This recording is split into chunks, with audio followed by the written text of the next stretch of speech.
Hello friends, welcome to the success platform. दोस्तों, इस set में हम सेट नंबर 5 को जो एडिटोरिया का बिहार दरोगा का है उसे कवर करेंगे। साथ ही साथ मैंने आपको पिछले वीडियो में एक अनाउंसमेंट किया था, एक सूचना आप लोगों को इन्फॉर्मेशन प्रदान किया था, जिस इन्फॉर्मेशन में मैंने जिक्र किया था कि इसी सीरीज का यह दरोगा जो सीरीज चल रहा है, महा मैराथन सीरीज है साथियों। इसमें कुल मिला के 139 सेट को कवर करने का प्रयास किया जाएगा।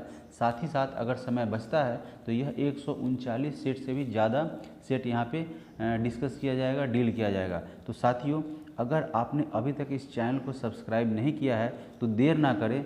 बेहतरीन दरोगा की तैयारी होगी आपकी इस प्लेटफॉर्म के साथ, ये मेरा आपसे वादा रहा। लगभग 13,900 प्लस प्रश्न यहाँ पे कवर कराए जाएंगे और मुझे नहीं लगता है कि इससे बाहर एग्जामिनेशन में कुछ आने वाला है। तो साथियों, अभी के अभी इस चैनल को सब्सक्राइब करें, शेयर करें और खूब इसे फैला दें। तो चलिए, यह वॉल्यूम 1 का सेट 5 है, जिससे हम लोग इस सेशन की शुरुआत करते हैं, इस वीडियो का शुरुआत करते हैं। तो पहला प्रश्न है साथियों, प्रश्न में पूछा गया है कि भारत के महान्यायवादी के बारे में निम्नलिखित में से कौन सा कथन सही नहीं है, यानी कि यह गलत है साथियों। तो चलिए ऑप्शंस को पढ़ते हैं कि उसे केवल भारत में उच्चतम न्यायालय में सुनवाई का अधिकार है। तो साथियों, ये ऑप्शन आपका गलत है।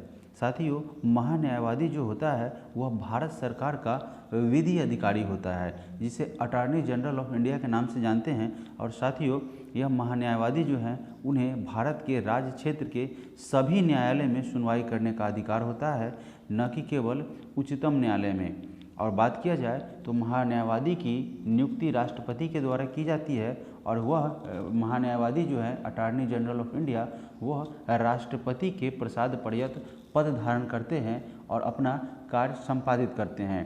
तो इस तरह से ऑप्शन ए आपका गलत हो जाएगा। ऑप्शन बी में कह रहा है कि वह उच्चतम न्यायालय का न्यायाधीश नियुक्त होने के लिए अर्हित होगा, ठीक है। और यहाँ ऑप्शन सी कह रहा है वह भारत सरकार को सभी विधि संबंधी विषयों की सलाह देगा।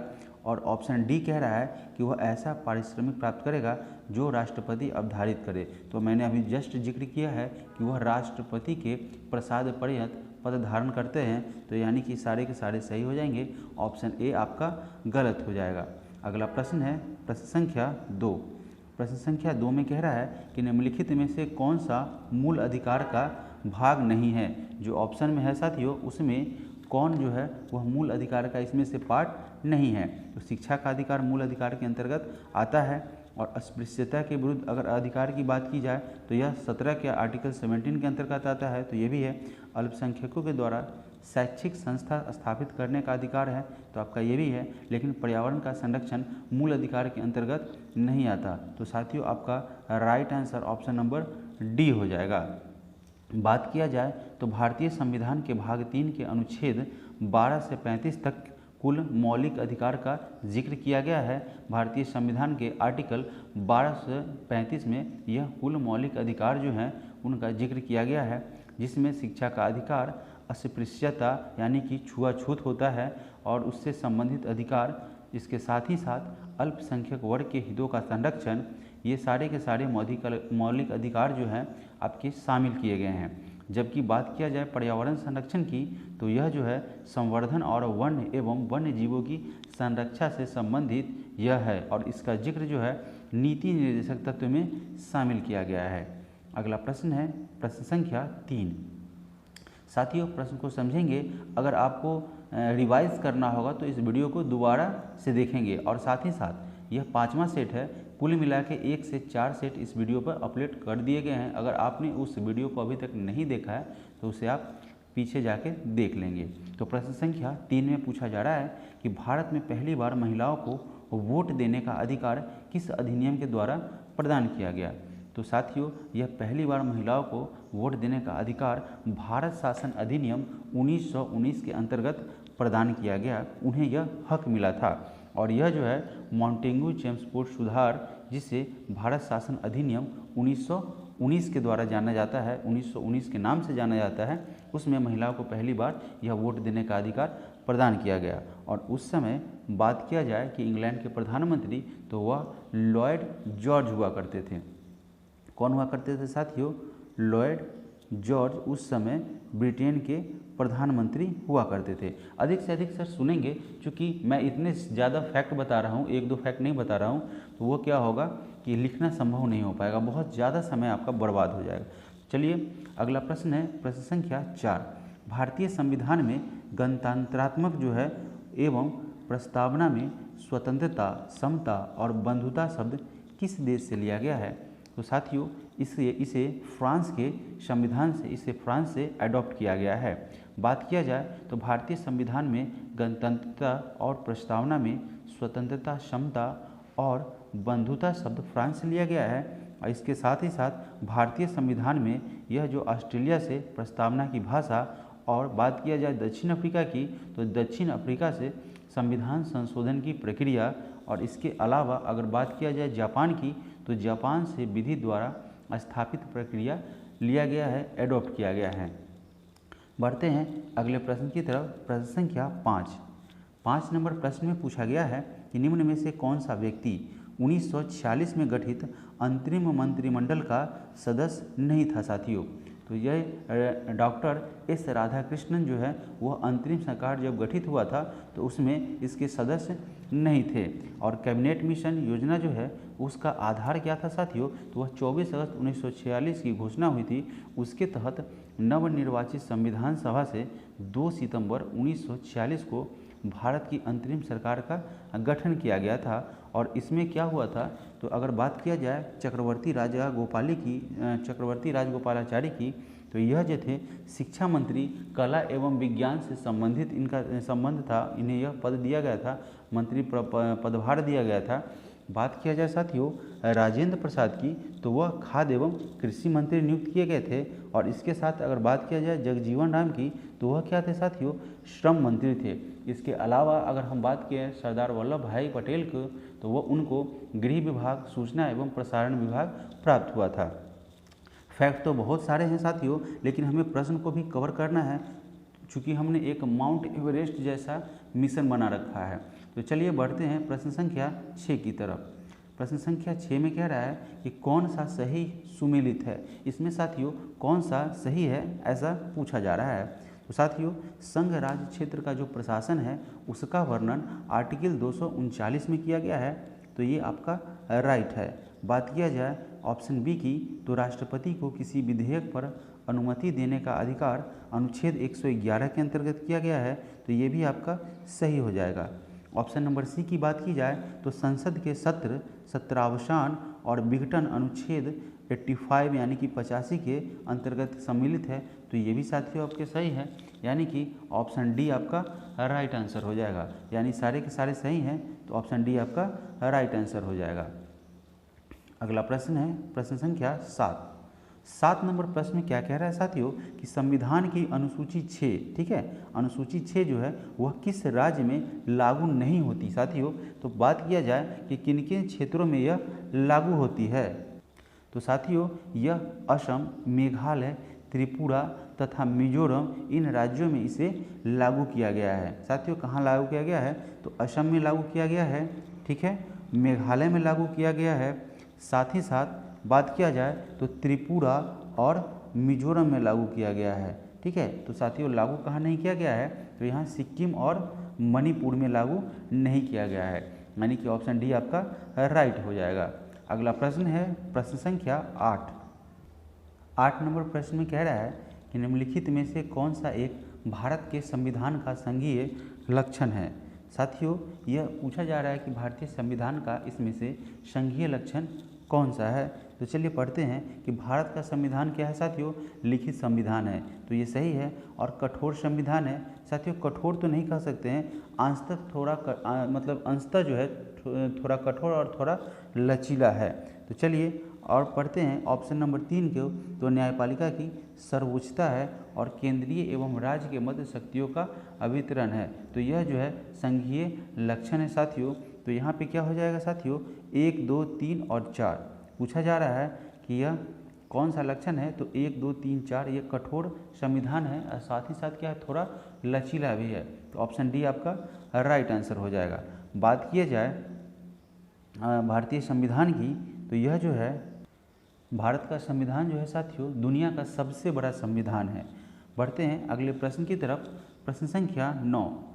प्रश्न संख्या 9 में पूछा जा रहा है कि निम्नलिखित में से किस राज्य के विधानसभा के सीटों की संख्या सर्वाधिक है। साथियों, यहाँ जो ऑप्शन दे रखा है उसके हिसाब से बात किया जाए उत्तराखंड की, तो उत्तराखंड की विधानसभा के सीटों की संख्या 70 है और हिमाचल प्रदेश की 68 है विधानसभा सीटों की संख्या। बात किया जाए अरुणाचल प्रदेश की, तो अरुणाचल प्रदेश की कुल मिला के 60 विधानसभा सीटों की संख्या है और मिजोरम की साथियों बात की जाए तो कुल विधानसभा सीटों की संख्या 40 है। इस प्रकार आपका यहाँ पे आंसर उत्तराखंड हो जाएगा, यानी कि ऑप्शन ए राइट हो जाएगा। अगला प्रश्न है प्रश्न संख्या 10। राज्यों में मुख्यमंत्री सहित मंत्रिपरिषद में मंत्रियों की न्यूनतम संख्या क्या हो सकती है। तो साथियों, कुल जो है इसकी न्यूनतम संख्या की बात की जा रही है तो वह 12 है। अब जानते हैं इसके अतिरिक्त कुछ जानकारियाँ जो कि भारतीय संविधान के अनुच्छेद 164A के वह पहला के सब सेक्शन क में मंत्रिपरिषद में मंत्रियों की संख्या के बारे में उपबंध किया गया है। यह मंत्रिपरिषद के मंत्रियों की संख्या के बारे में आर्टिकल 164 के सेक्शन 1 के सब सेक्शन क में इसका उपबंध किया गया है, उल्लेख किया गया है।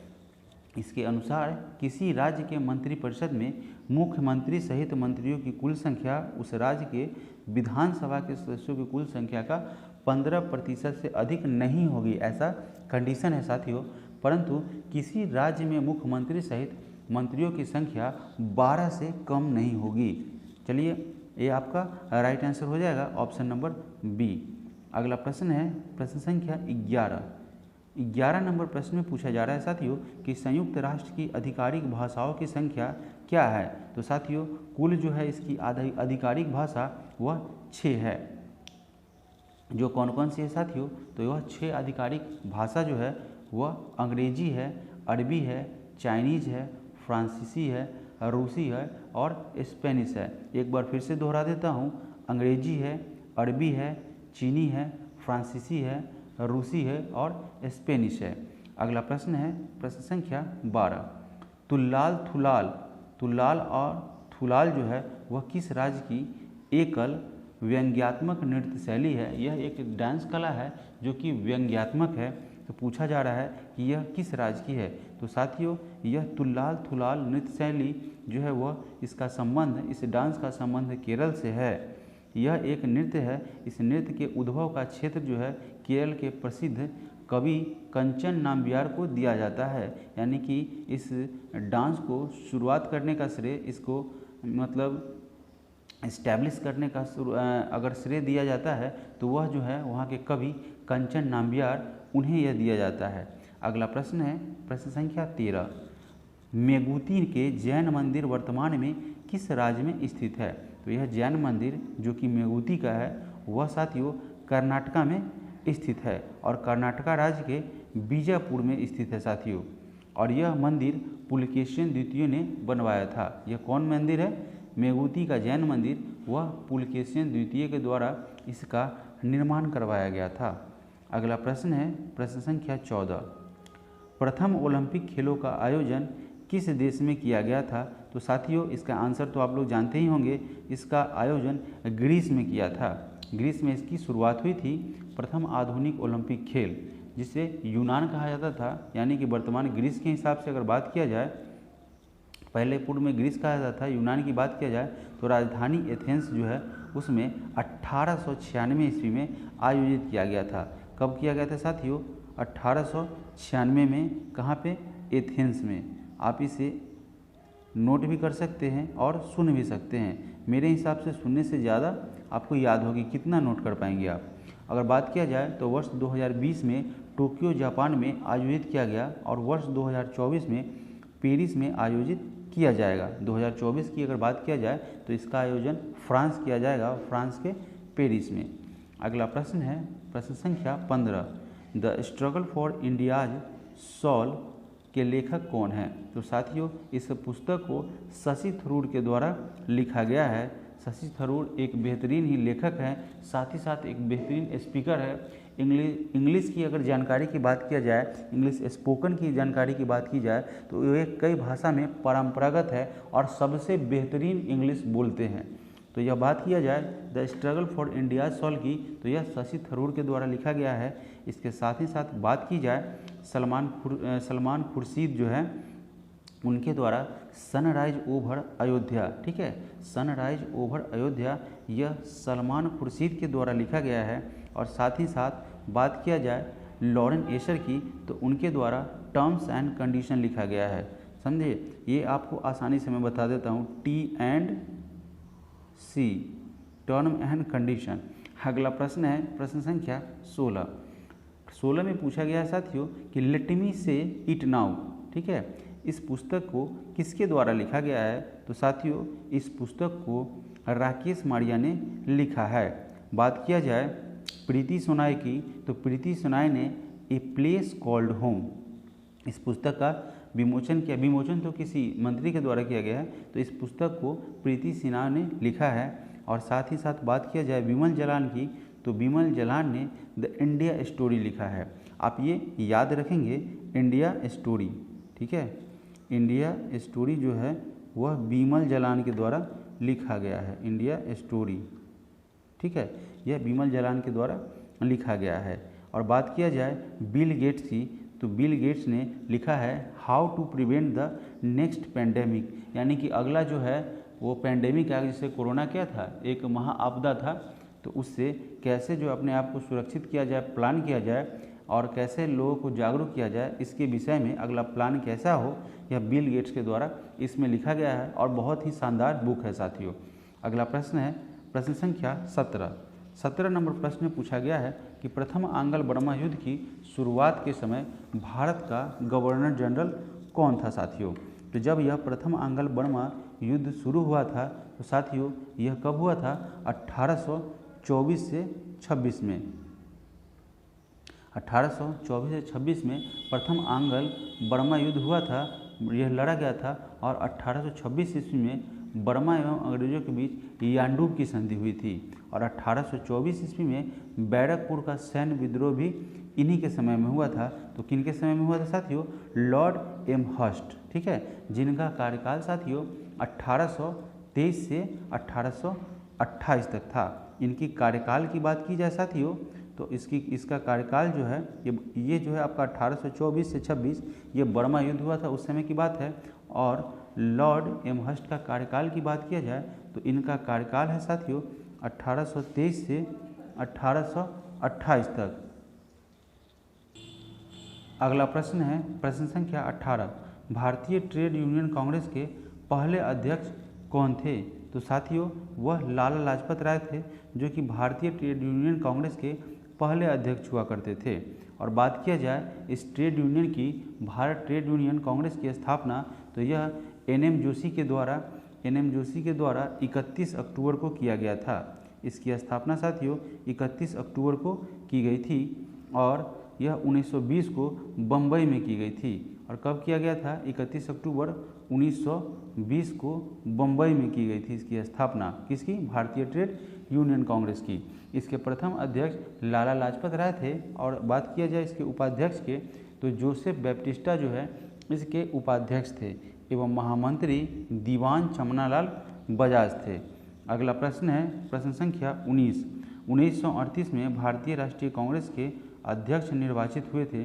तो 1938 में सुभाष चंद्र बोस जो है उन्होंने गुजरात के हरिपुरा अधिवेशन उसकी अध्यक्षता की थी। साथ ही साथ अगर बात किया जाए तो वह 1939 में भी अध्यक्ष निर्वाचित हुए थे और उसने 1939 त्रिपुरी अधिवेशन में पट्टाभी सीतारमैया को हराया था। लेकिन उनको क्या हुआ था कि गांधी जी और ये आपको सुभाष चंद्र बोस के बीच कार्यकारिणी समिति के गठन को लेके जो है उन दोनों के बीच अंडरस्टैंडिंग को लेके उन्होंने अपना त्यागपत्र दे दिया था। और क्या हुआ था कि उसके बाद डॉक्टर राजेंद्र प्रसाद इस त्रिपुरी अधिवेशन की अध्यक्षता किए थे 1939 में। अगला प्रश्न है प्रश्न संख्या 20, पाकिस्तान के लिए अलग राज्य आंदोलन का नेतृत्व किसने किया था? तो साथियों यह नेतृत्व मोहम्मद अली जिन्ना के द्वारा किया गया था। अगर साथियों आपसे पूछा जाए कि पाकिस्तान शब्द सबसे पहले किसने प्रयोग किया था, तो यह रहमत अली चौधरी के दिमाग में आया था। यह उसी के दिमाग के ऊपर ही पाकिस्तान नाम। अगर साथियों बात की जाए तो मार्च 1940 को मुस्लिम लीग का अधिवेशन हुआ था। 1940 में साथियों मुस्लिम लीग का अधिवेशन हुआ था और यह लाहौर में संपन्न हुआ था और इसकी अध्यक्षता मोहम्मद अली जिन्ना ने की थी। इस अधिवेशन में भारत से अलग एक राष्ट्र पाकिस्तान की मांग की गई और जिन्ना ने यह अधिवेशन में भाषण देते हुए कहा था कि वे अलग एक मुस्लिम राष्ट्र चाहते हैं, इससे कम उन्हें कुछ और स्वीकार नहीं है। अगला प्रश्न है प्रश्न संख्या 21 नंबर प्रश्न में क्या कह रहा है कि सर्वोदय शब्द का सबसे पहले प्रयोग यानी कि सर्वप्रथम प्रयोग किसने किया था? तो साथियों इस शब्द का प्रयोग सबसे पहले महात्मा गांधी के द्वारा किया गया था। और बात किया जाए इस सर्वोदय समाज की स्थापना विनोबा भावे के द्वारा किया गया था। विनोबा भावे ने क्या किया था? इसकी स्थापना की थी, सर्वोदय समाज की स्थापना की थी गांधी जी के अनुसरण पर। अगला प्रश्न है प्रश्न संख्या 22। भारत में ब्रिटेन के सभी संवैधानिक प्रयोगों में से सबसे कम समय तक क्या चला था? तो साथियों यह वही था 1909 का इंडिया काउंसिल एक्ट, जिसे पृथक निर्वाचन प्रणाली के नाम से भी जाना जाता है और यह भारतीय परिषद अधिनियम 1909 के नाम से भी जाना जाता है। क्या हुआ था कि भारत में ब्रिटेन के सभी संवैधानिक प्रयोगों में यह सबसे कम समय तक चला था। रैमजे मैकडोनाल्ड के शब्दों में क्या था? तो यह सुधार प्रजातंत्रवाद और नौकरशाही के मध्य एक इनकम्प्लीट और शॉर्ट टाइम यानी कि अल्पकालीन समझौता था। भारतीय परिषद अधिनियम 1909 द्वारा ब्रिटिश भारत में सांप्रदायिक प्रतिनिधित्व की व्यवस्था की गई थी। साथियों यह एक चाल थी लोगों में फूट डालने की, भारतीय मुस्लिम और हिंदू में को अलग करने की, जिसके अंतर्गत मुसलमानों के लिए पृथक निर्वाचक मंडल की व्यवस्था की गई थी। और गांधी जी ने कहा था कि मार्लो मिंटो सुधार ने हमारा सर्वनाश कर दिया है। तो साथियों इसका ऑप्शन नंबर सी राइट हो जाएगा। अगला प्रश्न है प्रश्न संख्या 23 नंबर प्रश्न में कह रहा है कि निम्नलिखित में से कौन सा युग्म सही सुमेलित नहीं है? सही सुमेलित है साथियों, इसमें से राइट कौन सा है वो आपको ढूंढना है। तो चलिए पढ़ते हैं ऑप्शन नंबर 1 को। ऑप्शन नंबर 1 में क्या कह रहा है साथियों कि 1767 यानी कि 1767 से 69 ईस्वी में प्रथम आंग्ल मराठा युद्ध हुआ था। तो साथियों ये तो आपका गलत हो जाएगा। प्रथम आंग्ल मराठा युद्ध की बात की जाए तो यह 1775 से साथियों 1775 से 1782 तक चला था। 75 से 82 चला था। अगर बात किया जाए दूसरे की तो यह तृतीय मैसूर युद्ध की, तो तृतीय मैसूर युद्ध 1790 से 92 चला था, यानी कि आपका ऑप्शन 2 नंबर सही हो जाएगा। ठीक है, तो ऑप्शन 2 आपका सही हो जाएगा। तो बी में 2 दिया नहीं हुआ तो बी यहाँ से कैंसिल हो जाएगा। अब ए और सी और डी सारे में 2 के 2 हैं। चलिए एलिमिनेट करते हैं। अगला क्या है कि यह प्रथम आंग्ल बर्मा युद्ध की बात कर रहा है। तो प्रथम आंग्ल बर्मा युद्ध जो है साथियों वह जो है 1824 से 26 के बीच हुआ था। तो साथियों यह आपका सही है, यानी कि 2 और 3rd। अब देखिए 3rd कौन कौन से ऑप्शन नंबर में दे रखा है, तो यहाँ आपका 4 दे रखा है, तो ये कैंसिल हो जाएगा और यहाँ भी ये कैंसिल हो जाएगा। तो ऑप्शन सी यहाँ से आपका राइट आंसर हो जाएगा। आपको आगे पढ़ने की भी ज़रूरत नहीं है। फिर भी अगर बात किया जाए यह द्वितीय आंग्ल सिख युद्ध की, तो द्वितीय आंग्ल सिख युद्ध जो कि इसमें दे रखा है वह 1848 से 49 के मध्य हुआ था। तो ये भी आपका गलत हो जाएगा। अगला प्रश्न है प्रश्न संख्या 24 नंबर प्रश्न में पूछा गया है कि खेरा का युद्ध कब हुआ था। तो साथियों यह खेरा का युद्ध 1707 में हुआ था। बात किया जाए कि 1724 की, तो 1724 में सकरखेरा का युद्ध हुआ था। और बात किया जाए 1728 की, तो साथियों 1728 में पालखेरा का युद्ध हुआ था। ये बहुत ज़्यादा इम्पोर्टेंट नहीं है, पर अगर बात किया जाए इसकी खेरा का युद्ध, तो ये एग्जामिनेशन पॉइंट ऑफ व्यू से साथियों यह प्रश्न पूछा भी गया है और पूछा भी जा सकता है। अगला प्रश्न है प्रश्न संख्या 25। साथियों 25 नंबर प्रश्न को करेंगे, साथ ही साथ 100 प्रश्नों को भी कवर करेंगे। लेकिन आप लाइक करने में इतनी कंजूसी क्यों कर रहे हैं? आप लाइक करें, शेयर करें और सब्सक्राइब अभी तक नहीं किए हैं तो सब्सक्राइब कर ले, क्योंकि यहाँ पे साथियों 13,000 से अधिक प्रश्न कवर किए जाएंगे। कुल मिला के 139 प्लस सेट कवर किए जाएंगे। इससे बेहतरीन आपको सेट कहीं भी किसी भी यूट्यूब प्लेटफॉर्म पर नहीं कवर किया जाएगा। तो चलिए प्रश्न संख्या 25 की तरफ। 25 नंबर प्रश्न में कह रहा है कि पुस्तक शाहजहाँनामा के लेखक कौन है? तो यह शाहजहाँनामा जो है वह जो है इनायत खां के द्वारा लिखा गया है। इनायत खां ने यह पुस्तक को लिखा है। अगला प्रश्न है प्रश्न संख्या 26। किस मुगल शासक के दरबार में दो प्रसिद्ध संस्कृत कवि वंशीधर मिश्र एवं हरिनारायण मिश्र रहते थे? तो साथियों यह जो है वंशीधर मिश्र एवं हरिनारायण मिश्र यह दो संस्कृत के प्रकांड विद्वान और प्रकांड कवि थे साथियों। और यह जो है इनका संबंध ये शाहजहाँ के दरबार में रहते थे। अगला प्रश्न है प्रश्न संख्या 27। निम्न में से कौन सा कवि सद्गुण संप्रदाय से संबंधित नहीं थे? पूछा जा रहा है सद्गुण संप्रदाय से जिनका संबंध नहीं था। तो साथियों बात किया जाए ऑप्शन नंबर ए की, तो कबीर के बारे में आप जानते हैं यह निर्गुण संप्रदाय से थे। ठीक है, तो ये आपका निर्गुण संप्रदाय से कबीर का संबंध था। और बात किया जाए सद्गुण संप्रदाय की, तो तुलसीदास, चैतन्य और सूरदास ये सारे के सारे सद्गुण संप्रदाय, यानी कि सद्गुण तो नहीं है, सगुण संप्रदाय से इनका संबंध था। तो कबीर आपका राइट आंसर हो जाएगा। अगला प्रश्न है प्रश्न संख्या 28।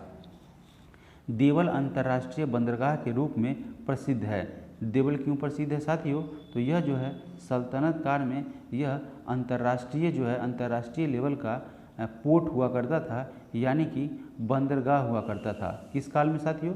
सल्तनत काल में। अगला प्रश्न है प्रश्न संख्या 29। 29 नंबर प्रश्न में पूछा गया है साथियों कि मोहम्मद बिन तुगलक को प्रिंस ऑफ मनियर्स की संज्ञा दी थी। तो यह संज्ञा एडवर्ड थॉमस के द्वारा दिया गया था, प्रिंस ऑफ मनियर्स की संज्ञा। मोहम्मद बिन तुगलक की बात की जाए तो मोहम्मद बिन तुगलक ने जिन प्रभु सूरी नामक एक जैन साधु थे उनको अपने दरबार में बुलाया था और सम्मानित किया था। अगला प्रश्न है प्रश्न संख्या 30। 30 नंबर प्रश्न में कह रहा है कि सैंधव सभ्यता का महान स्नानागार कहाँ से प्राप्त हुआ है? साथियों यह मोहनजोदड़ो से प्राप्त हुआ है और मोहनजोदड़ो विशाल स्नानागार के लिए जाना ही जाता है। और बात किया जाए इस स्नानागार की, तो इसकी लंबाई की अगर बात करें तो यह उत्तर से दक्षिण की ओर, यानी कि उत्तर से नॉर्थ से साउथ की ओर बात की जाए तो यह 55 मीटर इसकी लंबाई है। और चौड़ाई की बात किया जाए तो साथियों पूर्व से पश्चिम की दिशा में यह 33 मीटर है इसकी चौड़ाई। ठीक है, ये अलग है और ये अलग है। ठीक है, ये इधर से है और इसका ये आपका उत्तर से दक्षिण की तरफ है और यह पश्चिम से पूरब कहिए या पूरब से पश्चिम है। ठीक है, और साथ ही साथ बात किया जाए तो यह इसके मध्य स्थित स्नान कुंड की लंबाई, चौड़ाई और गहराई की, तो यह स्नान कुंड 11.88 मीटर लंबा है। ठीक है, 11.88 मीटर लंबा है। और बात किया जाए कि चौड़ाई की, तो इसका ब्रेथ जो है 7.01 ब्रेथ है, यानी कि चौड़ाई है।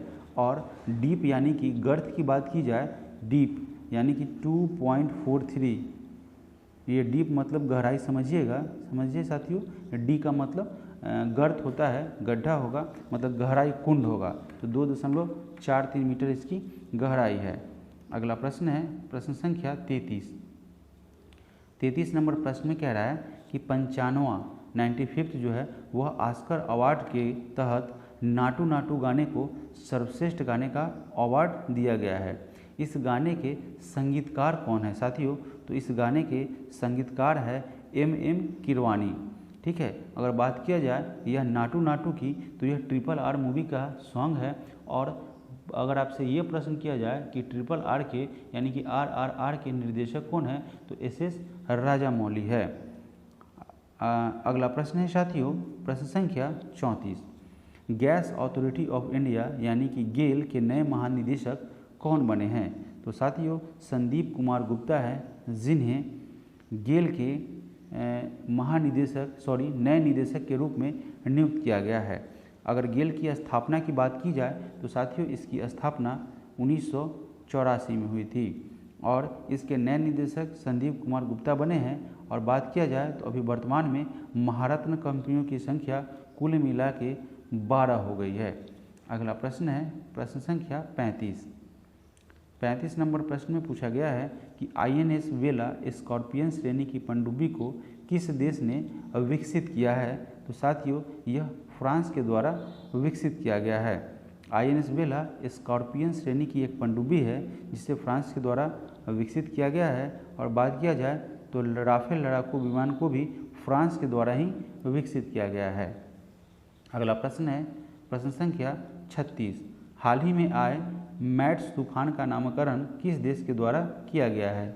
तो साथियों मैट्स एक तूफान था जो कि तमिलनाडु एवं आंध्र प्रदेश में आया हुआ था और इस तूफान की उत्पत्ति बंगाल की खाड़ी में हुआ था। साथियों यह कहाँ आया हुआ था, एक बार फिर से रिपीट करता हूँ, तमिलनाडु और आंध्र प्रदेश आप याद करते जाएंगे। तमिलनाडु एवं आंध्र प्रदेश में आया था और इस तूफान की उत्पत्ति की बात की जाए तो यह बंगाल की खाड़ी में हुआ था और इस तूफान का नामकरण UAE ने किया था और नाम दिया था मैट्स। अगला प्रश्न है प्रश्न संख्या 37। 37 नंबर प्रश्न में कह रहा है कि हाल ही में तेजपुर लीची को GI टैग दिया गया है और इसका संबंध यानी कि तेजपुर लीची का संबंध किस राज्य से है? तो साथियों इसका संबंध असम राज्य से है। बात किया जाए तो बिहार के लीची को भी GI टैग प्रदान किया गया है। अगला प्रश्न है प्रश्न संख्या 38। हाल ही में बालकृष्ण दोषी का निधन हो गया है, उनका संबंध था? साथियों यह बालकृष्ण दोषी है, उनका संबंध वास्तुकला से था। बालकृष्ण दोषी जो है उनका देहांत यानी उनका निधन 24 जनवरी 2023 को हो गया था। अगला प्रश्न है प्रश्न संख्या 39। 39 नंबर प्रश्न में पूछा जा रहा है दोस्तों कि अंतर्राष्ट्रीय सौर गठबंधन के नए अध्यक्ष कौन बने हैं? तो साथियों RK सिंह हैं, जिन्हें अंतर्राष्ट्रीय सौर गठबंधन के नए अध्यक्ष के रूप में अपॉइंट किया गया है। बात किया जाए तो अंतर्राष्ट्रीय सौर गठबंधन की स्थापना साथियों 2015 में की गई थी, ठीक है, और फ्रांस तथा भारत के सहयोग से इसकी स्थापना हुई थी। अगर बात किया जाए इसके मुख्यालय की तो इसका मुख्यालय गुरुग्राम में है। साथियों इसका मुख्यालय गुरुग्राम में है। इसके अलावा इसके वर्तमान अध्यक्ष RK सिंह हैं। पढ़ते हैं प्रश्न संख्या 40 की तरफ। प्रश्न संख्या 40 में कह रहा है कि जल दूत ऐप को किस मंत्रालय के द्वारा जारी किया गया है? तो साथियों इसे ग्रामीण विकास मंत्रालय के द्वारा जारी किया गया है। अगला प्रश्न है प्रश्न संख्या 41। भारत तथा अमेरिका के मध्य 7वां संगम अभ्यास का आयोजन कहाँ किया गया है? तो साथियों इसका आयोजन गोवा में किया गया है। यह जो है संगम अभ्यास भारत तथा अमेरिका के मध्य होने वाला एक नौसेना अभ्यास है और इसका आयोजन गोवा में किया गया है। अगला प्रश्न है प्रश्न संख्या 42। 42 नंबर प्रश्न में पूछा जा रहा है कि भारत पाकिस्तान सीमा पर सुरक्षा के उद्देश्य से BSF के द्वारा कौन सा ऑपरेशन चलाया गया है? तो साथियों यह ऑपरेशन है ऑपरेशन अलर्ट, ठीक है। यह ऑपरेशन अलर्ट क्यों चलाया गया है? तो यह सीमा पर अधिक सुरक्षा के दृष्टिकोण से इसे चलाया गया है। अगला प्रश्न है प्रश्न संख्या 43। जलवायु परिवर्तन प्रदर्शन सूचकांक 2023 में कौन सा देश प्रथम स्थान पर है? तो साथियों डेनमार्क, जो कि जलवायु परिवर्तन प्रदर्शन सूचकांक 2023 में प्रथम स्थान पर रहा है। अगर बात किया जाए भारत की तो भारत को इसमें 8वां स्थान प्राप्त हुआ है। साथियों अगला प्रश्न है प्रश्न संख्या 44। 44 नंबर प्रश्न में पूछा गया है कि बजट यानी कि आम बजट 2023-24 के तहत मनरेगा के लिए कितनी राशि आवंटित की गई है? तो साथियों कुल 60,000 करोड़ मनरेगा के लिए यह राशि आवंटित की गई है। और बात किया जाए कि जल जीवन मिशन की तो जल जीवन मिशन के अंतर्गत 70,000 करोड़ रुपए राशि आवंटित की गई है। प्रश्न संख्या 45। बोला जा रहा है कि डिजिटल शक्ति 4.0 कार्यक्रम की शुरुआत की गई है, तो वह किसके लिए की गई है? सामाजिक न्याय मंत्रालय, महिला आयोग, नीति आयोग और सूचना एवं प्रसारण मंत्रालय। तो साथियों, यह महिला आयोग के लिए शुरू किया गया एक कार्यक्रम है। बात किया जाए इसकी डिजिटल शक्ति 4.0 की, तो यह कार्यक्रम की शुरुआत महिला आयोग के द्वारा किया गया है और इसकी शुरुआत 16 नवंबर 2022 को की गई थी। अगला प्रश्न है प्रश्न संख्या 46 नंबर प्रश्न में पूछा गया है कि अर्जुन पुरस्कार 2022 से सम्मानित सुश्री सरिता का संबंध है। तो यह सुश्री सरिता का संबंध साथियों कुश्ती के क्षेत्र से है। इन्होंने वर्ष 2022 के लिए अर्जुन पुरस्कार जीता है और अर्जुन पुरस्कार 2022 हेतु कुल 25 खिलाड़ियों का चयन किया गया है। अगला प्रश्न है प्रश्न संख्या 47 नंबर प्रश्न में पूछा गया है कि फीफा अंडर 20 महिला विश्व कप 2023 का आयोजन किया जाएगा। तो साथियों, इसका आयोजन कोस्टारिका में किया जाएगा। बात किया करें इस फीफा अंडर 20 महिला विश्व कप की, तो यह अंडर 20 विश्व पुरुष कप का आयोजन इंडोनेशिया में किया जाएगा और महिला का आयोजन की बात की जाए तो यह कोस्टारिका में किया जाएगा। अगला प्रश्न है प्रश्न संख्या 48 नंबर प्रश्न में पूछा गया है कि महिला सशक्तिकरण पर G20 का सम्मेलन कहाँ आयोजित किया जाएगा। तो साथियों, इसका आयोजन आगरा में किया जाएगा। 11 से 12 फरवरी को महिला सशक्तिकरण पर G20 देशों का 2 दिवसीय सम्मेलन होगा और यह आगरा में संपन्न होगा। और बात किया जाए तो इस सम्मेलन की अध्यक्षता की, तो इसकी अध्यक्षता जो है वह फिक्की के अध्यक्ष डॉक्टर रेड्डी के द्वारा इसकी अध्यक्षता की जाएगी। अगला प्रश्न है प्रश्न संख्या 49 नंबर प्रश्न में पूछा गया है कि विश्व दाल दिवस प्रति वर्ष कब मनाया जाता है। तो साथियों, 16 फरवरी को विश्व दाल दिवस के रूप में मनाया जाता है और यह सर्वप्रथम 2018 से इसकी शुरुआत की गई थी। अगला प्रश्न है प्रश्न संख्या 50 नंबर प्रश्न में पूछा गया है कि डुरंड कप 2022 के विजेता है। तो साथियों, 2022 का खिताब डुरंड कप का बेंगलुरु ने जीता है। अगर पूछें कि डुरंड कप किस खेल से संबंधित है साथियों, तो यह डुरंड कप फुटबॉल से संबंधित है और यह जो है इसने मुंबई सिटी को हराकर बेंगलुरु ने यह खिताब जीता है। अगला प्रश्न है प्रश्न संख्या 51। गोल्डन ग्लोब अवार्ड हेतु किस फिल्म को सर्वश्रेष्ठ फिल्म का पुरस्कार दिया गया है। तो साथियों, द फैबलमैन्स है, उसे इसके अंतर्गत सर्वश्रेष्ठ फिल्म का पुरस्कार प्रदान किया गया है और इस फिल्म के निर्देशक स्टीवन स्पीलबर्ग थे। अगला प्रश्न है प्रश्न संख्या 52 नंबर प्रश्न में पूछा गया है कि रक्सौल हल्दिया ग्रीनफील्ड एक्सप्रेसवे की शुरुआत किस वर्ष तक की जाने की घोषणा की गई है।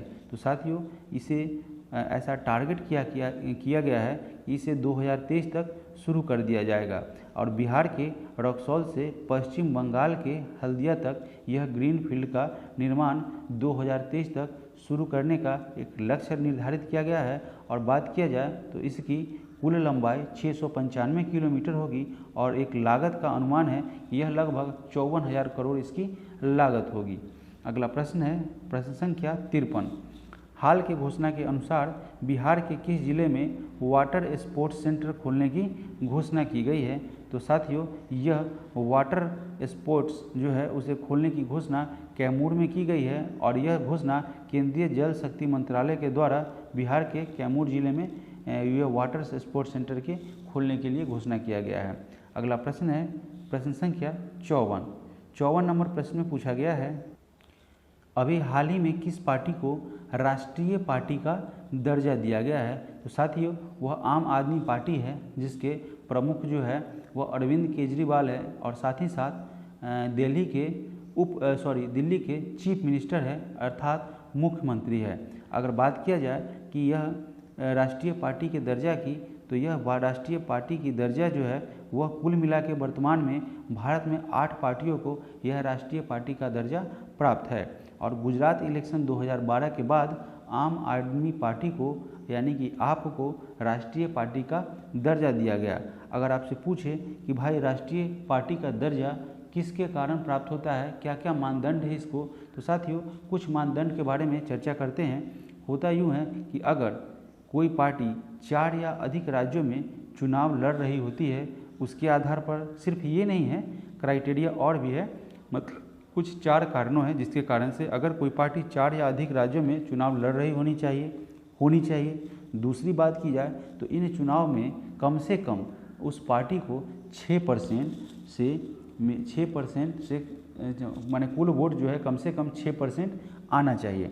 अगर बात किया जाए तो इसके अलावा किसी राज्य में कम से कम 4 सांसद इसके होने अनिवार्य हैं। अगर इसके अलावा भी बात की जाए तो यह जो है कि वह पार्टी में कम से कम 4 राज्यों में एक क्षेत्रीय पार्टी होने का दर्जा प्राप्त कर ली हो, यानी कि उसे कम से कम 4 जो है राज्यों में क्षेत्रीय पार्टी का दर्जा प्राप्त हुआ हो। इसके अलावा बात किया जाए तो लोकसभा की कुल सीटों में कम से कम अगर बात किया जाए 2% सीट यह जीती हो। ऐसा कंडीशन फुलफिल होने पर किसी भी पार्टी को राष्ट्रीय पार्टी का दर्जा प्राप्त हो जाता है।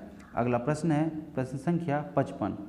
फीफा विश्व कप 2023 में किस टीम को फीफा प्लेयर प्ले अवार्ड से सम्मानित किया गया है? तो साथियों, यह अगर बात किया जाए फीफा विश्व कप 2023 की तो इसके विजेता अर्जेंटीना है, और उन्हें अगर बात किया जाए फेयर प्ले अवार्ड की तो यह अवार्ड जो है वह इंग्लैंड को प्रदान किया गया है, और यह अर्जेंटीना ने फ्रांस को हराया था और फीफा विश्व कप 2023 पे कब्जा किया था। अगर बात किया जाए इसमें गोल्डन बूट का तो यह जो है एम्बाप्पे एक खिलाड़ी हैं जिन्हें गोल्डन बॉल से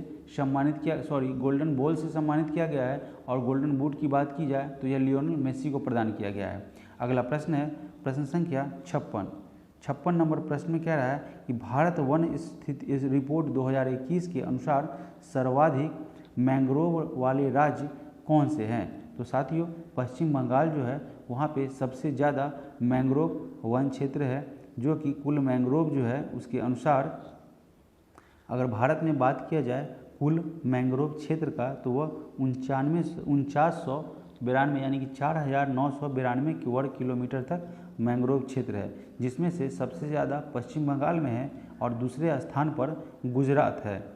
अगला प्रश्न है प्रश्न संख्या 57। राष्ट्रपति चुनाव 2022 हेतु कुल कितने वोट पड़े थे? तो साथियों, कुल मिला के 4754 वोट पड़े थे, जिसमें से साथियों 53 वोट जो था वह अवैध हो गया था। बात किया जाए वैध मत की तो वैध मत जो है यानी कि वैलिड वोट वह 4701 हो गया था। और बात किया जाए द्रौपदी मुर्मू को तो द्रौपदी मुर्मू जो कि भारत के अभी वर्तमान में राष्ट्रपति हो चुकी हैं, उन्हें 2824 वोट प्राप्त हुए थे, और उनके अपोजिट थे यानी कि प्रतिद्वंदी यशवंत सिन्हा, जिन्हें यशवंत सिन्हा की बात की जाए तो साथियों यशवंत सिन्हा को 1877 वोट प्राप्त हुए थे। इन्हें एक भारी अंतर से द्रौपदी मुर्मू ने मात दिया था। अगला प्रश्न है प्रश्न संख्या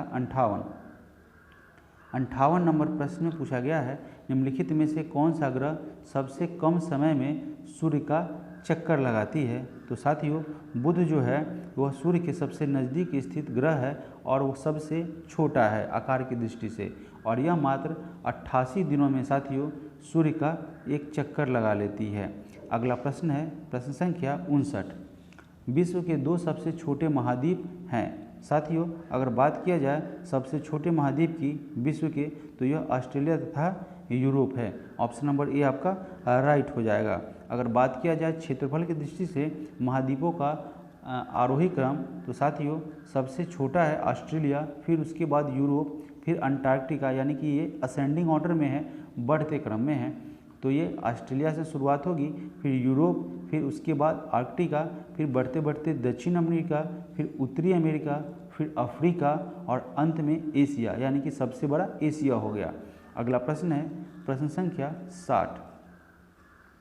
60 नंबर प्रश्न में क्या कह रहा है साथियों कि प्रायद्वीपीय भारत की सबसे ऊंची चोटी कौन सी है? तो साथियों, यह सबसे ऊंची चोटी एग्जामिनेशन में कई बार पूछा जा चुका है, मैंने खुद इस प्रश्न को देखा है। तो साथियों इसका आंसर हो जाएगा अन्नाईमुड़ी। ठीक है, यहाँ अन्नामलाई मेरे से लग गया, अन्नाईमुड़ी इसका राइट आंसर हो जाएगा। आप कंफ्यूज नहीं होंगे अन्नामुड़ी और अन्नामलाई में। तो अन्नामुड़ी जो है इसका राइट आंसर हो जाएगा। यह प्रायद्वीपीय भारत की सबसे ऊंची चोटी है। और बात किया जाए इसकी हाइट की, ऊंचाई की, तो इसकी ऊंचाई 2695 मीटर है। 2695 मीटर है इसकी ऊंचाई साथियों। अगला प्रश्न है प्रश्न संख्या 61। पूछा जा रहा है कि नेलांग घाटी किस राज्य में स्थित है। तो साथियों यह जो है उत्तराखंड में स्थित है। और यह बात करें नेलांग घाटी की तो यह उत्तरकाशी जिले में स्थित है और यह गंगोत्री राष्ट्रीय पार्क का ही एक भाग है। अगला प्रश्न है प्रश्न संख्या 62। नीली क्रांति की शुरुआत किस पंचवर्षीय योजना के दौरान की गई थी। तो साथी इसका जो है शुरुआत जो है वह 5वीं पंचवर्षीय योजना के दौरान की गई थी। और नीली क्रांति की बात की जाए तो यह मछली के उत्पादन से इसका संबंध है। मछली के उत्पादन में बढ़ोतरी हेतु नीली क्रांति शुरू की गई थी और इसकी शुरुआत जो है वह 5वीं पंचवर्षीय योजना के दौरान 1970 में किया गया था साथियों। अगला प्रश्न है प्रश्न संख्या 63। 63 नंबर प्रश्न में क्या पूछा गया है साथियों कि 63 नंबर में कह रहा है कि पौधों के सबसे अधिक पानी किस मिट्टी से प्राप्त होता है। तो साथियों यह लोम मिट्टी होती है। लोम मिट्टी जो होती है उसमें कृषि के लिए नमी धारण कार्य करने की सबसे अधिक क्षमता होती है। तो आपका राइट आंसर हो जाएगा ऑप्शन नंबर सी। अगला प्रश्न है प्रश्न संख्या 64। डार्लिंग श्रृंखला ऑस्ट्रेलिया के किस तट पर अवस्थित है। तो साथियों यह दक्षिण पश्चिमी तट पर अवस्थित है। अब बात करें यह डार्लिंग श्रृंखला की तो डार्लिंग ऑस्ट्रेलिया के दक्षिण पश्चिमी तट पर स्थित है और यह मर्रे, डार्लिंग बेसिन तथा उसकी सहायक नदियों के द्वारा लाई गई मिट्टी से बना एक समतल उपजाऊ मैदान है। ठीक है, बढ़ते हैं अगले प्रश्न की तरफ। प्रश्न संख्या 65। हॉर्न ऑफ अफ्रीका के भाग है। साथियों सोमालिया, इथियोपिया और जिबूती ये सारे के सारे हॉर्न ऑफ अफ्रीका के भाग हैं, यानी कि ऑप्शन नंबर बी आपका राइट हो जाएगा। अगला प्रश्न है प्रश्न संख्या 66। 66 नंबर प्रश्न में क्या कह रहा है कि वह कौन सा उपकरण है जो सूर्य के एक रूप को दूसरे रूप में परिवर्तित कर देता है और आमतौर पर एक सिग्नल को दूसरे सिग्नल में बदल देता है। तो साथियों वह जो है ट्रांसड्यूसर का यह कार्य ही होता है कि वह ट्रांसड्यूसर एक ऐसा उपकरण होता है जो ऊर्जा के एक रूप को दूसरे रूप में परिवर्तित कर देता है। साथ ही साथ पर यह सिग्नल को क्या करता है, दूसरे सिग्नल में बदल देता है, यही इसका कार्य है। अगला प्रश्न है प्रश्न संख्या 67। निम्नलिखित में से कौन थर्मोन्यूक्लियर फ्यूजन प्रतिक्रिया का एक उदाहरण है। तो साथियों हाइड्रोजन बम जो है यह थर्मोन्यूक्लियर फ्यूजन प्रतिक्रिया का उदाहरण है। बात किया जाए तो यह अत्यधिक उच्च तापमान पर होने वाली परमाणु प्रतिक्रियाओं को थर्मोन्यूक्लियर प्रतिक्रिया कहा जाता है। इस प्रतिक्रिया का उपयोग हाइड्रोजन बम बनाने में, इस विधि का यूज हाइड्रोजन बम बनाने में किया जाता है। अगला प्रश्न है प्रश्न संख्या 68। 68 नंबर प्रश्न में पूछा गया है कि विद्युत मोटर के संबंध में निम्नलिखित में से कौन सा कथन गलत है साथियों। तो गलत कौन सा है तो ऑप्शन पढ़ेंगे तब पता चलेगा।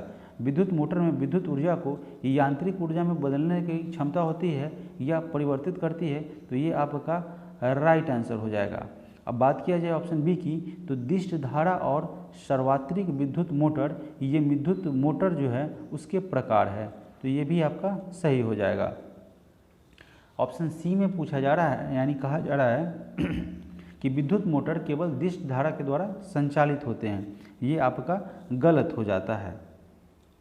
बढ़ते हैं ऑप्शन नंबर डी की तरफ, ये आपका साथियों गलत हो जाता है, यानी कि यही आपका राइट आंसर बनेगा। ठीक है, ऑप्शन डी में कह रहा है कि विद्युत मोटर बल उत्पन्न करने के लिए विद्युत मोटर के चुंबकीय क्षेत्र और घुमावदार धाराओं के बीच अंतःक्रिया के माध्यम से काम करता है, तो ये आपका राइट हो जाएगा, यानी गलत ऑप्शन आपका सी नंबर हो जाएगा। अब बात करें कुछ अगले इन्फॉर्मेशन की, तो यह जो है फैराडे के नियम पर काम करता है। यह नियम फैराडे के द्वारा प्रतिपादित किया गया है। विद्युत मोटर जो होता है दिष्ट धारा साथ ही साथ प्रत्यावर्ती धारा, इन दोनों को संचालित किया जाता है, इन दोनों द्वारा संचालित किया जाता है। अगला प्रश्न है प्रश्न संख्या 69। 69 नंबर प्रश्न में क्या कह रहा है कि ओम का नियम डैश और डैश के बीच संघर्ष का वर्णन करता है तो यह ओम विद्युत धारा और जो है विभवांतर के बीच अपने संबंध को स्थापित करता है। और बात किया जाए तो यह जो है इसके अनुसार नियत ताप पर एक चालक से गुजरने वाली धारा चालक पर विभवांतर के सीधे समानुपाती होती है, पैरेलल होती है साथियों। तो साथियों ये इसका राइट आंसर हो जाएगा ऑप्शन नंबर सी, विद्युत धारा और विभवांतर। अगला प्रश्न है प्रश्न संख्या 70। निम्नलिखित में से कौन सा कथन न्यूटन के गति के तीसरे नियम के लिए सही है? तो साथियों ऑप्शन सी में देखिए गौर से कि बल अलग अलग निकाय पर विपरीत दिशा में लागू होता है। ये आपका साथियों option number C right answer हो जाएगा।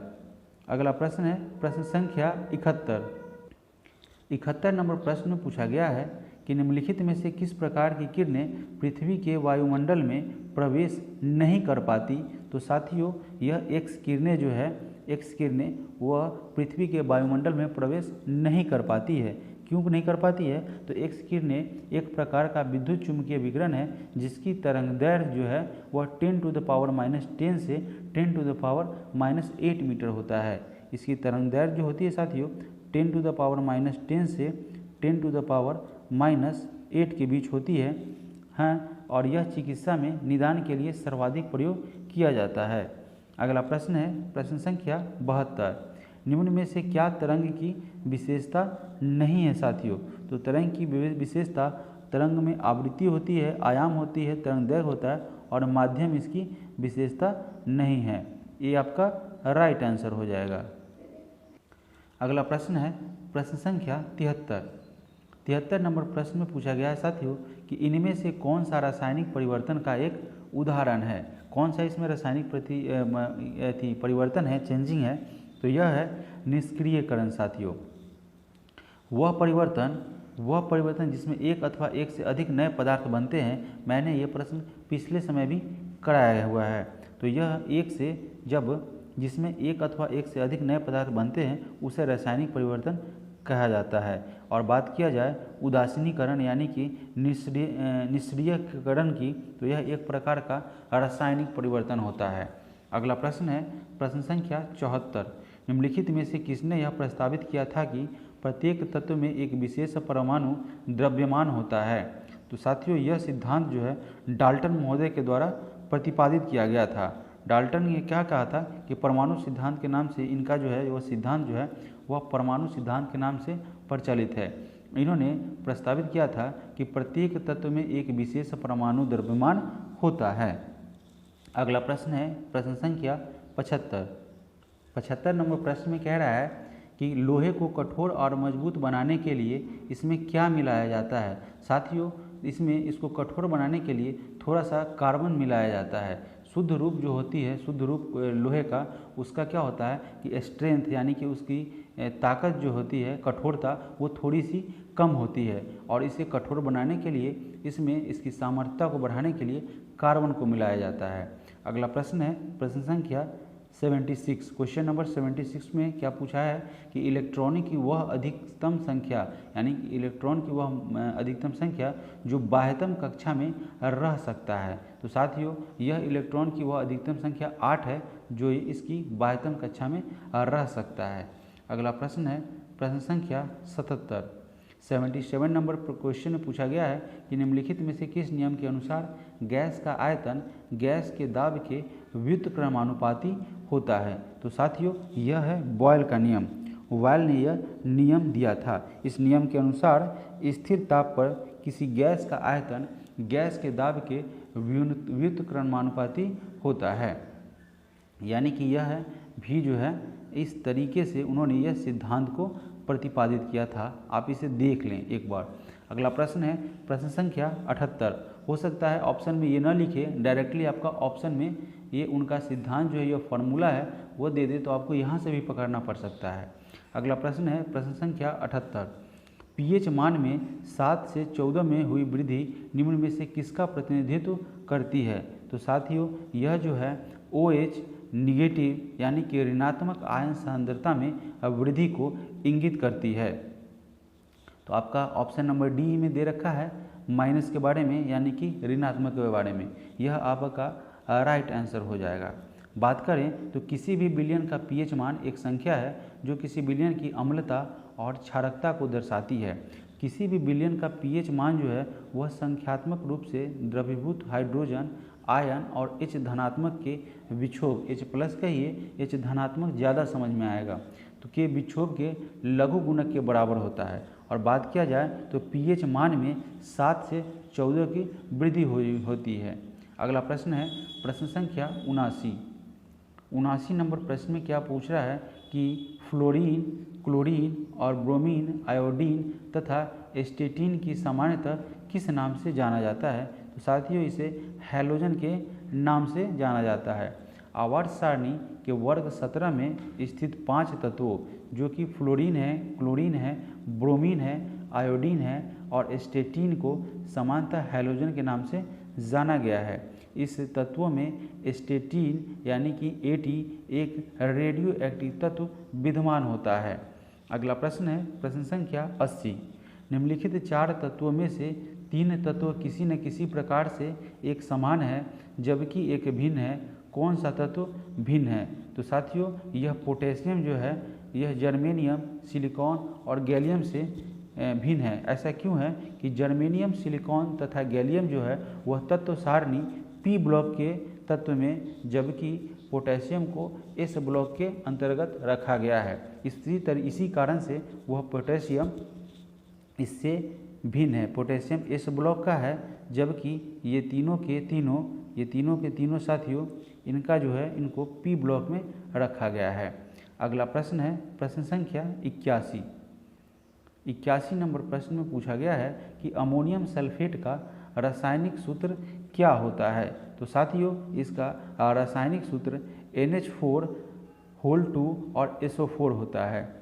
अगला प्रश्न है अगर बात किया जाए इससे जुड़ी कुछ और बातें तो यह अमोनियम सल्फेट जो है वह एक अकार्बनिक यौगिक है और इसका रासायनिक सूत्र यहाँ पे ऑप्शन बी में दे रखा है NH4 और SO4 होता है। और इसमें नाइट्रोजन 21% तथा सल्फर जो है 14% होता है। नाइट्रोजन की बात की जाए तो वह 21%, ठीक है, 21%, और सल्फर जो है सल्फर PHUR भी लिख सकते हैं, हम आपको समझाने के लिए लिख रहे हैं। सल्फर जो है साथियों 14% होता है। अगला प्रश्न है प्रश्न संख्या 82।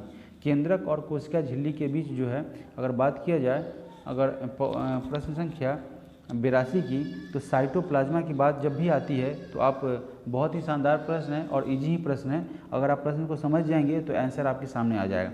साइटोप्लाज्मा एक जेली जैसा द्रव होता है जो मौजूद होता है। तो साथियों इसका राइट आंसर क्या हो जाएगा? यह केंद्रक और कोशिका झिल्ली के बीच होता है। क्या होता है इसके बारे में कुछ अन्य जानकारियाँ जानते हैं कि कोशिका द्रव जो है एक जेली जैसा पदार्थ होता है और वह केंद्रक और कोशिका झिल्ली के बीच में पाया जाता है। साथ ही साथ कोशिका द्रव में अनेक कार्बनिक तथा अकार्बनिक पदार्थ होता है और कोशिका के अन्य संघटक अथवा कोशिकांग कोशिका द्रव में ही पाए जाते हैं। अगला प्रश्न है प्रश्न संख्या 83 नंबर प्रश्न में कह रहा है कि किस प्रकार के ऊतक में एक समान कार्य करने वाली विभिन्न प्रकार की कोशिकाएं होती है? तो साथियों यह होता है जटिल ऊतक में। यह एक ही प्रकार के कोई विशेष कार्य करने वाले विभिन्न प्रकार की कोशिकाओं का समूह जो होता है उसे जटिल ऊतक कहा जाता है। और बात किया जाए तो जाइलम और फ्लेम जटिल ऊतक के उदाहरण हैं। अगला प्रश्न है प्रश्न संख्या 84। जीन उत्परिवर्तन निम्नलिखित में से किसके कारण होता है? तो यह जीन उत्परिवर्तन है जो नाइट्रोजनी क्षारों के अनुक्रमण में परिवर्तन के कारण होता है। अगला प्रश्न है प्रश्न संख्या 85 नंबर प्रश्न में क्या कह रहा है साथियों? निम्नलिखित में से कौन अकशेरुकी प्राणियों में शामिल नहीं है पूछा जा रहा है। तो साथियों यहाँ पे एडिकीट, कीट, मोलस्का यह अकशेरुकी प्राणी जगत में शामिल है, लेकिन यह सरीसृप जो है वह अकशेरुकी में नहीं है। अब बात किया जाए सरीसृप की तो साथियों सरीसृप जो है वह अकशेरुकी नहीं बल्कि कशेरुकी प्राणी है। कशेरुकी प्राणी क्या होता है? तो जिन प्राणियों में मेरुदंड पाया जाता है उन्हें कशेरुकी कहा जाता है, और जिन प्राणियों में मेरुदंड नहीं होता है उसे अकशेरुकी जंतु के रूप में जाना जाता है। तो आपका सी जो है साथियों राइट आंसर हो जाएगा, सी आपका राइट आंसर हो जाएगा। अगला प्रश्न है प्रश्न संख्या 86। पूछा गया है कि किसी व्यक्ति के पाचन तंत्र की जांच करने के लिए इस्तेमाल किया जाने वाला यंत्र को क्या कहते हैं? तो साथियों उसे एंडोस्कोप के नाम से जाना जाता है।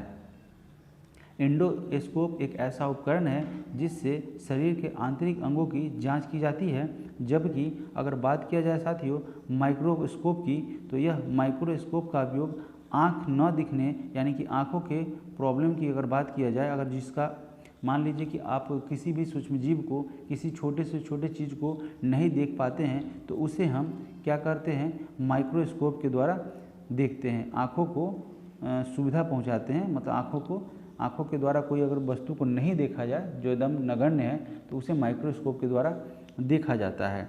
और अगर बात किया जाए रेडियोग्राफ की, तो इसका उपयोग चिकित्सा विभाग में एक्सरे के रूप में किया जाता है। अगला प्रश्न है प्रश्न संख्या 87 नंबर प्रश्न में कह रहा है कि निम्नलिखित में से मानव मस्तिष्क का वह हिस्सा कौन सा है जिसमें विचारों का संग्रह होता है? तो साथियों यह अग्र मस्तिष्क होता है। अगर बात किया जाए अग्र मस्तिष्क की, तो मानव में अग्र मस्तिष्क जो है वह अति विकसित होता है और समस्त बुद्धि, चेतना, इच्छा शक्ति, ज्ञान, स्मृति, वाणी, चिंतन एवं विचार संग्रह का केंद्र जो वह होता है वह अग्र मस्तिष्क ही होता है। और यही जो है पढ़ने, लिखने, बोलने, सोचने, समझने, भविष्य नियोजन आदि की क्षमता हमें प्रदान करता है। और बात किया जाए अग्र मस्तिष्क की, तो अग्र मस्तिष्क ही हंसने, रोने और मल मूत्र त्याग आदि परिवर्तित क्रियाओं का भी यह नियंत्रण करता है। यानी कि पूरी के पूरी गतिविधि को यह अग्र मस्तिष्क जो है लगभग सारे के सारे गतिविधि को अग्र मस्तिष्क के द्वारा नियंत्रित किया जाता है। अगला प्रश्न है प्रश्न संख्या 88। पूछा गया है किसी जंगम जोड़ यानी कि मूवेबल जॉइंट की दो हड्डियों के बीच पाए जाने वाला स्नेहक पदार्थ को क्या कहा जाता है? तो साथियों इसे साइनोवियल द्रव्य के नाम से जाना जाता है।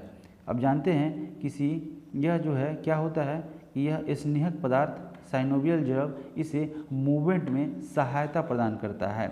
अगला प्रश्न है यानी कि यह चिकनाई का भी जो है एक स्रोत है हड्डियों के बीच।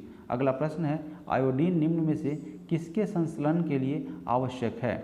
तो साथियों यह थायरोक्सिन के संश्लेषण के लिए आवश्यकता है। अगर इसकी कमी हो जाएगी तो ये क्या होता है, गर्दन फूल जाता है, घेंघा रोग हो जाता है। ठीक है। अगर बात किया जाए थायरोक्सिन की, तो यह थायराइड ग्रंथि द्वारा स्रावित होता है और यह आयोडीन की कमी से अगर आपके शरीर में कमी हो जाए तो यही थायरोक्सिन ग्रंथि होती है जो फूल जाती है, तो जिसको गलघंड बोला जाता है, घेंघा रोग बोला जाता है। ठीक है। बढ़ते हैं अगले प्रश्न की तरफ। प्रश्न संख्या 90 नंबर प्रश्न में पूछा गया है साथियों कि किस विटामिन की कमी से बच्चों में रिकेट्स नामक रोग हो जाता है? तो जब विटामिन डी की शरीर में कमी हो जाती है तो यह रिकेट्स रोग जो है वह पनप जाता है। अगर बात करें विटामिन ए की, तो यह विटामिन ए की कमी से रतौंधी होता है साथियों, आँखों की बीमारी, रतौंधी। विटामिन ए की कमी से आँखों की बीमारी होती है। बात करें विटामिन बी की, तो इससे बेरी रोग होता है साथियों, बेरी। ठीक है, बेरी रोग होता है विटामिन बी की कमी से। और बात किया जाए विटामिन सी की कमी से, तो यह स्कर्वी होता है, यानी कि झुर्रियों जो बन जाती है, झुर्रियाँ, सिकुड़ी त्वचा, उस टाइप की।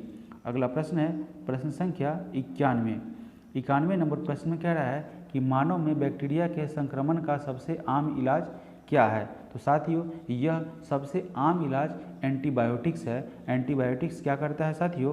तो एंटीबायोटिक्स जो है वह जीवाणुओं के विकास को रोक देता है। अगला प्रश्न है प्रश्न संख्या 92। निम्नलिखित में से कौन से उत्पाद एकाधिकारी प्रतियोगिता को सूचित करते हैं? तो साथियों यह जो है विभेद, ठीक है, विभेदित उत्पाद जो है वह जो है और क्रेताओं और विक्रेताओं की बड़ी संख्या है, ये सारे के सारे उत्पाद एकाधिकारी प्रतियोगिता को सूचित करते हैं। यानी कि यहाँ पे ऑप्शन ए में दोनों दे रखा है, तो ऑप्शन ए आपका राइट आंसर हो जाएगा। विभेदित उत्पादक और क्रेताओं और विक्रेताओं की बड़ी संख्या। अगला प्रश्न है प्रश्न संख्या 93 नंबर प्रश्न में क्या कह रहा है कि संयुक्त राष्ट्र विकास कार्यक्रम यानी कि UNDP का मुख्यालय कहाँ अवस्थित है। तो साथियों इसका मुख्यालय UNDP के यानी कि संयुक्त राष्ट्र के वैश्विक विकास का एक नेटवर्क है और इसका मुख्यालय की अगर बात की जाए तो इसका मुख्यालय न्यूयॉर्क में है। और यह क्या करता है UNDP, तो यह गरीबी उन्मूलन असमानता को कम करने के लिए एक काम करता है और इसके अलावा देश के विकास को बढ़ावा देने के लिए नीति, नेतृत्व, कौशल, साझेदारी और क्षमताओं तथा संस्थागत क्षमताओं को विकसित करता है और लचीलापन बनाए रखने में मदद करता है। अगला प्रश्न है प्रश्न संख्या 94। पूछा गया है कि न्यायपूर्ण वितरण एवं समानता के साथ विकास किस पंचवर्षीय योजना में सर्वोच्च प्राथमिकता दिया गया। तो साथियों इसे 9वीं पंचवर्षीय योजना में इसे सर्वोच्च प्राथमिकता प्रदान किया गया। 9वीं पंचवर्षीय योजना यानी कि ऑप्शन नंबर बी आपका राइट आंसर हो जाएगा। अगला प्रश्न है प्रश्न संख्या 95 नंबर प्रश्न में क्या कह रहा है कि भारतीय बीमा विनियामक और विकास प्राधिकरण यानी कि insurance regulatory development authority of India यानी कि IRDA का मुख्यालय कहाँ स्थित है। साथियों तो इसका मुख्यालय हैदराबाद में स्थित है। यह जो है एक स्वायत्त और वैधानिक निकाय है जिसे बीमा को विनियमित और बढ़ावा देने का काम दिया गया है।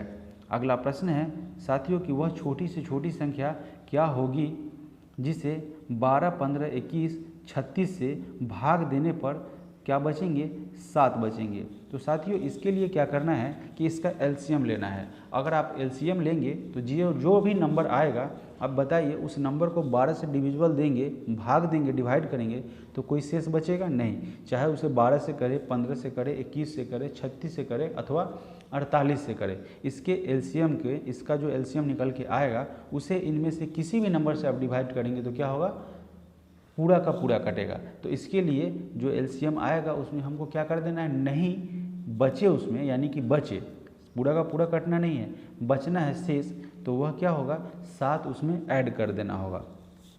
आप खुद से भी कर सकते हैं, मैं आपको बता देता हूँ।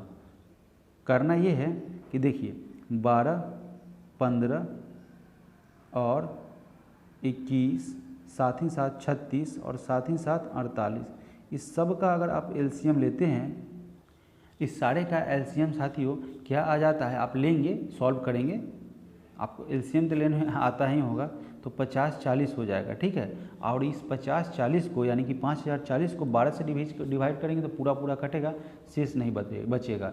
15 से भी करेंगे, 21 से भी करेंगे, 36 से भी करेंगे, 48 से भी करेंगे, किसी भी दशा में आपका पूरा का पूरा कटेगा। और नहीं कटे 7 बच जाए प्रश्न के अनुसार तो आप 7 इसमें ऐड कर देंगे, यानी कि 5047 यानी 5047 आपका राइट आंसर हो जाएगा। अगला प्रश्न है प्रश्न संख्या 97 नंबर प्रश्न में साथियों क्या पूछ रहा है कि 3 संख्याओं का औसत 23.1/23 है, यानी कि 23 या 69 एक 70/3 है। तो पहली संख्या दूसरी की आधी और तीसरी की दुगुनी है, तो दूसरी संख्या क्या है। चलिए साथियों इसको स्लाइड के माध्यम से समझते हैं। स्लाइड में क्या कह रहा है कि 23 पूर्णांक, ठीक है साथियों, 23 पूर्णांक है ना, 23 पूर्णांक कितना है, 23 पूर्णांक साथियों 1/3 है, ठीक है।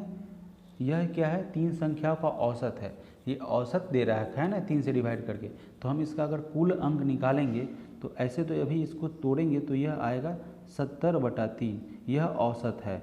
और इसका अगर हमें पूरा का पूरा निकालना पड़े तो इसे 3 से मल्टीप्लाई करेंगे तो क्या आ जाएगा साथियों, 70 आ जाएगा, ठीक है, 70 आ जाएगा।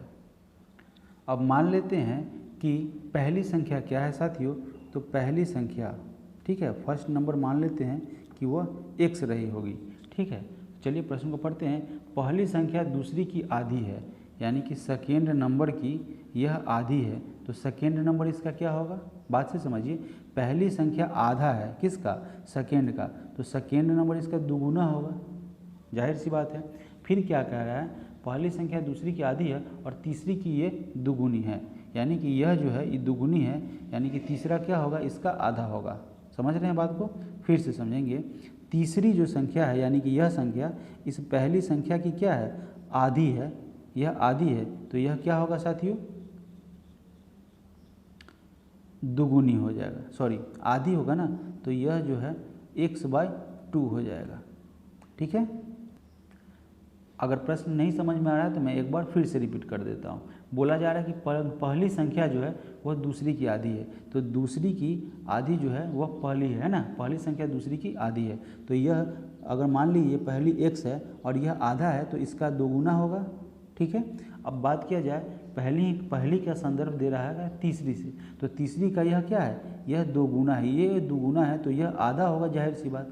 ठीक है, तो अब क्या कह रहा है कि x plus 2x plus x/2 इसको अगर ऐड करते हैं तो कुल किसके बराबर हो जाएगा, 70 के बराबर, यानी कि 3x प्लस हाफ साथियों, मैं यहाँ से इसको इरेज कर रहा हूँ, मैं इसे इरेज कर दे रहा हूँ। ठीक है, यहाँ पे क्या होगा, 3x प्लस हाफ यानी कि x/2 वह 70 के बराबर होगा। यह 3.5 3x और हाफ यानी कितना है, 7/2, यानी कि इसको सॉल्व करेंगे तो 7x/2 आएगा जो कि 70 के बराबर हो जाएगा। इससे ये कैंसिल हो जाएगा 10 बार में, यानी कि x का वैल्यू आपको क्या हो जाएगा साथियों, x का वैल्यू साथियों, x का वैल्यू आ जाएगा 20। ठीक है, अब यहाँ पे क्या कह रहा है, हम पिछले स्लाइड में देखते हैं, यहाँ पे क्या कह रहा है साथियों कि हमने क्या माना है, आपको निकालना क्या है और हमने माना क्या है। तो हमें निकालना क्या है साथियों, निकालना है दूसरी संख्या, और दूसरी संख्या क्या है, 2x। ठीक है, तो दूसरी संख्या जब 2x है तो क्या हो जाएगा, 2x यानी कि 2 गुने 20। ठीक है, आपका आंसर हो जाएगा 40, option number A. Option number A कहाँ है साथियों, ऑप्शन नंबर ए जहाँ पे 40 है, देखते हैं, आराम से मैथ समझते हैं। आपको बताना है तो थोड़ा सा हमें कॉम्प्लिकेटेड लगता है कि किस तरीके से आपको समझा दें, और खुद बनाना होता है तो 1 मिनट काफ़ी है। तो इसका राइट आंसर हो जाएगा ऑप्शन नंबर ए, इसका option number A right answer हो जाएगा। अगला प्रश्न है प्रश्न संख्या 98 नंबर प्रश्न में क्या कह रहा है साथियों कि 98 नंबर में किसी काम के 4/5 भाग को 20 दिन में करता है। कौन करता है, किसी काम के 4/5 भाग को, यहाँ पे सर ए छूट गया हुआ है, कौन करता है नहीं दिया हुआ, तो ए जो है वह करता है 4/5 भाग को। अब बताइए, किसी काम के 4/5 भाग को यह क्या करता है, 20 दिन में करता है। ठीक है, 20 दिन में करता है, तो फिर बी उसी काम को बुलाकर शेष काम को 1/3 दिन में पूरा करता है। ठीक है, बी क्या करता है, 1/3 भाग को कितने दिन में पूरा करता है, यहाँ आपको इस स्लाइड में समझाने में दिक्कत होगा। चलिए देखिए समझाते हैं आपको नेक्स्ट स्लाइड में। यहाँ पे कह रहा है कि किसी काम के 4/5 भाग को ए क्या करेगा, ए जो है साथियों, ए 4/5 भाग को कितने दिन में पूरा करेगा साथियों, 4/5 भाग को 20 दिन में पूरा करेगा। ठीक है, तो यहाँ जो है 4/x का 4, एक काम है x, उसके 4/5 भाग को 20 दिन में करता है, यानी कि 4×5 = 20, यानी कि x बराबर 25। आप इसको उल्टा कर देंगे, ये क्या होगा, 1/25। ठीक है, अब क्या कह रहा है, शेष काम, तो 5 में 4 हिस्सा तो ए कर दिया, अब कितना हिस्सा बच गया साथियों, तो 1/5 बच गया। वह 1/5 को यह कितने दिन में संपन्न करेगा साथियों, बी 3 दिन में पूरा करता है, यानी कि 15। आप इसे भी उल्टा कर देंगे, यानी कि 1/15। ठीक है, अब क्या पूछ रहा है कि बी द्वारा उस काम को अकेले करने में कितना समय लगा। तो साथियों अकेले करने का पूछ रहा है, तो यह 1/25 है ना, 1/25 माइनस 1/15। आप इसे अगर तोड़ते हैं तो एलसीएम क्या आता है, 25 और 15 का 75। ठीक है, 25 और 15 का 25 × 75, और यहाँ पे अगर क्या करेंगे 15×5 = 75। यहाँ पे इसमें से घटाना है साथियों उल्टा, मैंने इधर घटा दिया, तो यहाँ पे क्या आ जाएगा 2/75। यहाँ माइनस से कोई लेना देना नहीं है, 75/2 यानी कि 2.37 यानी 37 दूना 74 1 75। यहाँ ऑप्शन कहीं नहीं दे रखा है, ऑप्शन डी आपका राइट आंसर हो जाएगा। साथियों ऑप्शन डी आपका राइट आंसर हो जाएगा। ऑप्शन डी कहाँ दे रखा है, ऑप्शन डी यहाँ पे दे रखा है, ऑप्शन डी आपका राइट आंसर हो जाएगा। अगला प्रश्न है प्रश्न संख्या 99 नंबर प्रश्न में क्या पूछा जा रहा है साथियों, ये यहीं पे सॉल्व हो जाएगा कि यदि x में, तो मान लेते हैं x क्या है 100, ठीक है, 100 में 100 का 5%, तो 100 का 5% कितना होता है 105, ठीक है, ये जोड़ दिया गया तो प्राप्त संख्या, तो प्राप्त हमें क्या हुआ 105 हुआ। तो यह x का कितना गुना होगा, x यानी इसका कितना गुना हो जाएगा। तो साथियों 105 को अगर 100 से डिवाइड होंगे कितना गुना होगा 1.05, ये आपका राइट आंसर हो जाएगा। अगला प्रश्न है प्रश्न संख्या 100। बहुत ही अच्छा प्रश्न है, बहुत ही शानदार प्रश्न है। प्रश्न ये कह रहा है कि एक राशि का धन साधारण ब्याज पर उधार दिए जाने पर 2 वर्ष में 2520 और 5 वर्ष में 2700 हो जाता है, तो ब्याज की दर ज्ञात करें, यानी कि रेट ऑफ इंटरेस्ट आपको फाइंड करना है। तो यह एसआई है, दोनों एसआई है साथियों, तो यह निकालना आसान है। यह जो है 2520 यह अमाउंट है, एसआई नहीं है और न ही ये प्रिंसिपल है, ठीक है। तो 2 वर्ष में 2500 हो रहा है, ठीक है, और 5 वर्ष में क्या हो रहा है 2700 हो जा रहा है। तो 2 और 5 के बीच का डिफरेंस करेंगे तो कितना हो जाएगा साथियों 3 वर्ष, है ना। तो 3 वर्ष में बढ़ोतरी कितना हो जाती है, 3 वर्ष में अगर बढ़ोतरी की बात की जाए तो यह 2700 में से 2520 घटा देंगे, ठीक है। ये अमाउंट इसमें तो ऑलरेडी शामिल है, तो यह क्या बन जाएगा, यहाँ 6 में 180। 3 वर्ष में कितना ब्याज मिलता है 180 रुपया। तो 1 वर्ष में चूँकि सिंपल इंटरेस्ट है, साधारण ब्याज हमेशा एक ही जैसा रहेगा, तो 1 वर्ष में उसे कितना मिलता है 60। अब बताइए 1 वर्ष में उसे 60 मिलता है, तो चलिए अब इसको फिर कन्वर्ट कर देते हैं इस 2 वर्ष पे। तो 2 वर्ष में उसे कितना ब्याज मिलेगा 120 रुपया ब्याज मिलेगा। तो अब साथियों यह अमाउंट कितना है 2520 का। तो जब वो 2520 में साथियों 120 रुपया ब्याज मिल जाएगा, तो मूलधन यहाँ से प्रिंसिपल हम निकाल लेंगे 0, यानी कि 2400 प्रिंसिपल निकल गया। अब साथियों निकालना आसान हो गया। अब आप निकाल सकते हैं कि एसआई बराबर क्या होता है। साथियों इस 2 वर्ष पे ही हमारा आंसर आ जाएगा। तो एसआई बराबर क्या हो जाएगा, एसआई बराबर साथियों हो जाएगा, देखिए एसआई बराबर क्या हो जाएगा P into T into R/100। यहाँ मेरा एसआई का फॉर्मूला है, ठीक है साथियों, ये एसआई का फॉर्मूला है। तो एसआई क्या आया था 2 वर्ष का 120, प्रिंसिपल कितना निकल गया था साथियों 2400, टाइम कितना था 2 वर्ष, और रेट कितना था पता नहीं, रेट ही तो फाइंड करना है इंटू 100।